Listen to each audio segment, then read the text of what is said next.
guys, good morning. So welcome back to my YouTube channel. This is Otoboyson. So nandito tayo guys sa maliit nating workshop. So andyan yung mga tools natin. So working table natin. Andun yung mga ginagawa nating sasakyan sa labas. Yung mga motor, isa na lang naiwan guys. Ito. Nailabas natin yung isang Kawasaki Fury, tapos yung Mio, saka yung isa pang Honda. So ngayon guys, may share ako sa inyo tungkol dito sa ginawa nating lights na nagpalit tayo ng bulb.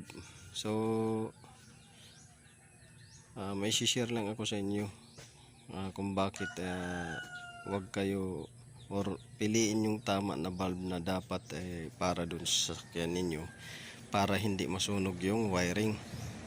So halimbawa mayroon kayong tamang battery, okay, tamang battery 12 volts sakto, yung spec tama, tapos mayroong relay yung linya ninyo, walang problema, tama yung battery, tama yung relay na kinabit, tama din yung fuse amps na kinabit, tama din yung wire na kinabit. Pero pagdating dito ay hindi tama or marami na kasi lumalabas nito guys na counterfeit. So maraming bibinta nito na counterfeit kasi madali lang naman to gayahin itong bulb na to. So gagawa lang sila, i-deliver sa inyo, box na, isang box, sabihin natin 50 piraso. Ganyan, walang quality control na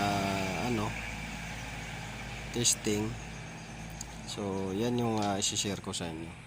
So tama yung battery, tama yung relay, tama yung fuse, tama rin yung wire na kinabit nyo. Pero pagdating dito counterfeit. So bakit nasusunog? Kagaya nito guys ay mabilis uminit siya. So hindi natin alam kung anong ginamit doon na sa loob, filament niya, kung bakit mabilis uminit. Mabilis siya uminit pero hindi siya pumuputok. Yan buo. Buo siya. Hindi siya pumuputok pero ang bilis uminit. As in init na init. Tapos pag sobrang init na ay bumabalik dito sa wire niya. So anong dahilan? Tama naman yung battery, tama yung relay, tama yung fuse amps, at saka yung wire na ginamit, pero bumabalik dito sa harness. So isang dahilan guys ay itong bulb. Kung nakabili kayo sa mga counterfeit na mga bulb. So kagaya nitong ipapakita ko sa inyong video na pinalitan natin ng bulb dahil nasunog yung bulb. At the same time tinunaw pa niya pati yung housing o holder ng bulb, at saka ito nagsilambot yung wire. So yun lang masishare ko sa inyo guys. This is Otoboyson. Don't forget to like, share, subscribe my YouTube channel, at saka pakihit ng notification bell button at don't skip my ads guys. So sharing is caring yung to sa inyong masakit. So ito na guys yung sinasabi ko sa inyo na papalitan natin ng bulb.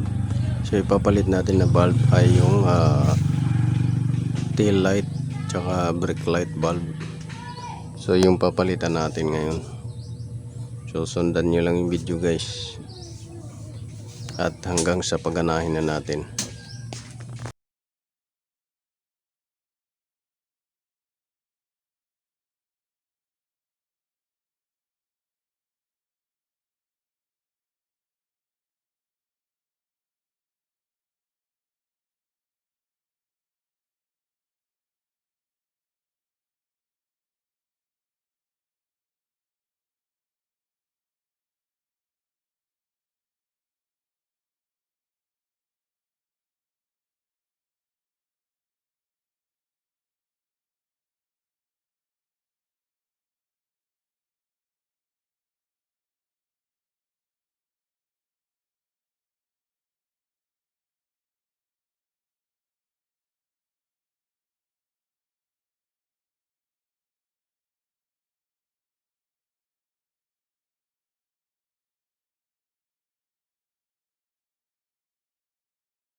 Okay na.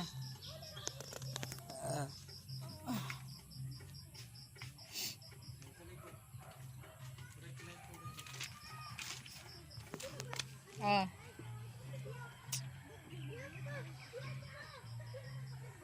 Meron na.